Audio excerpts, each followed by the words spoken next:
While this was a surprise, this episode was a lot fluffier compared to the previous episodes we've got of Hanebado. Now, don't get me wrong, this episode still had a lot of sad scenes. I mean, especially when you get towards the ending portion. I mean, with the whole stuff with how Riko lost, and then, she cries, and it's like, I just wanted to win, to, Ayano and her mother popping up, and just seeing her rival, Ayano's rival, pop up, the girl with the pink hair, just being awful. I mean, there was still some depressing moments to this episode, but in terms of what we have been used to in the recent episodes of Hanebado, this was a very calm episode, and it's honestly a nice change of pace, and I really like Riko as a character. I've always thought she had an interesting character, going for her, especially with the first episode and how she helped out the MC, or, helped out our two MCs to be exact, and I've always wanted more of her, and this episode tries to clarify more about her and what issues she is trying to overcome. Now, I do believe that there could have been a lot more done with Riko's character within this episode, and I don't know if there was scenes removed from this or not. I have no idea. I have heard, however, that in terms of the tone of the series, it's a lot different compared to the manga, but I don't know how much they have actually shifted from the details, like, removing or adding things. But Riko as a character, I felt like there should be a little bit more to her, especially from what we just got in this episode, and hopefully we do get more. But the episode does clarify a little bit more of how Riko feels about badminton, but also feels about, her friends around her. You see, Riko is surrounded by many people with talent. I mean, when you think about Ayano, she recently popped up in the scene of badminton with their group. She is incredibly talented, and honestly, when you see someone like this that has been playing for a while, can just beat some of the best players, not even trying or even caring about badminton, it's going to leave a bad taste in your mouth. You're going to feel like you're just straight up trash. Like, what's the point in playing a sport or doing something when someone that doesn't even take it seriously could just come in and whoop you like it's nothing? So it could easily make you feel inferior. And Riko as a character has always had this theme going with her since the first episode. She feels very inferior. She feels like she's not as talented or good as everyone else. She does put in a lot of hard work. This has been shown time and time again that she does take the effort and passion to put into the sport, badminton. She is definitely someone that does not take it easy. She's definitely someone that is not lazy. She does care about the sport, and she obviously loves it to put so much time and effort into it.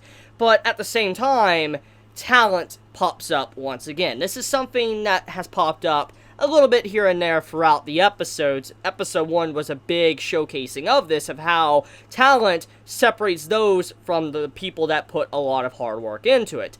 And let's just be real here. Yes, people say, regardless of talent, if you put a lot of hard work into something, you could achieve great things. That's very true. I'm not going to deny that viewpoint, that ideal. I think that is very truthful. If you put a lot of effort and passion in something, you could potentially compete with those with extreme talent. But at the end of the day, though, people with talent still will always have an edge that you will never have.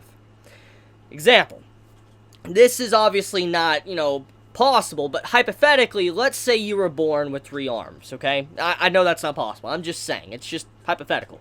You're born with 3 arms, and you decided to play badminton. Somehow they allowed you to play badminton or whatever, and people weren't trying to study or calling you a freak or whatever. You got past all that, okay? Let's just, push that to the side.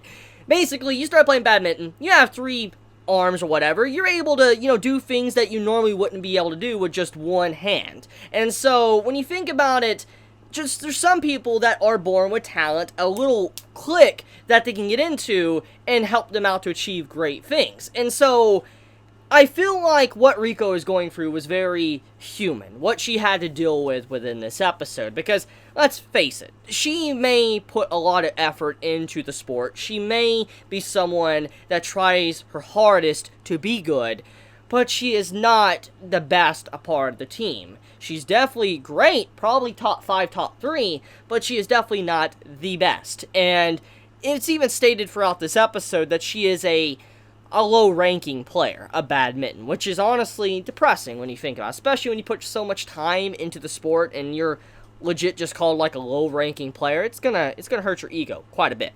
And on top of that, when you're surrounded by people with talent, you'll be jealous, envious, like you'll wish, like, why isn't that me? Why can I not have this talent? Why can I not jump high, have tall legs, be able to have great reflexes and hand movements? Just, why am I not like that? And that's what Riko experiences. You can see how she lets this turmoil of her feeling envious, jealous, inferior get to her throughout her match.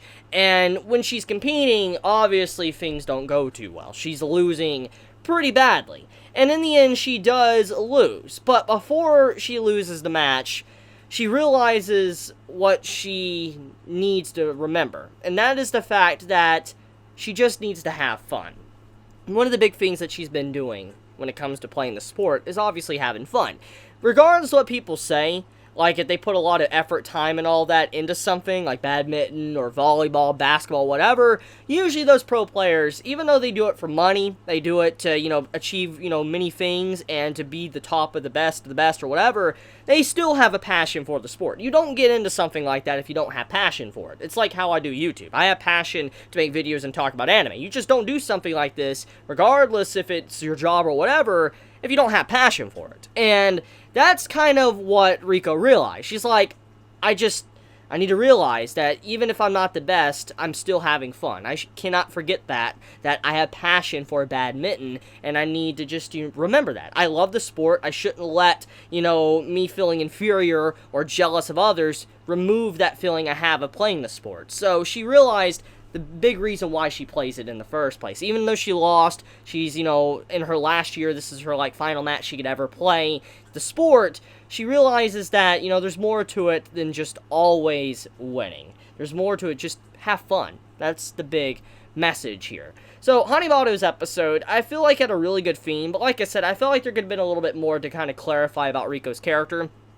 Dive into it. I feel like there's just a lot more context we could have gotten, and that still could happen, but who knows. Now, let's get into Ayano for a second. So, Ayano, she's a little bit savage this episode. Like, she said something pretty awful to Riko. She's like, that sucks pretty much. That's like kind of what she said, and walked out of the room. And the way she worded that towards Riko was just kind of malicious, which I think it's not Ayano trying to be mean. I don't think she's wanting to hurt her friends or make them feel upset. I think the real reason is because Ayano is getting into the groove again. She's getting back into badminton, and when you get into the zone, when you get into that emotion of trying to get better and, get up against greater opponents, you're going to start, not thinking too clearly about others around you, most likely. And that's what I think happened there. Ayano was a little bit vicious, but it wasn't too bad to where she's like Connie, where she had like a stick up her butt and just like, oh my god, get out of here. Which, let's talk about that. Ayano's mother pops up. The root cause of pretty much everything. And from the way she popped up within the episode, she seemed normal. Which, I'm going to just be honest here with all of you. I've talked about how Ayano's mother, most likely there's a reason to why she did what she did, like why she was, horrible, why she kind of abandoned Connie and Ayano. I mean, it's very apparent something happened, and she's also not a good person.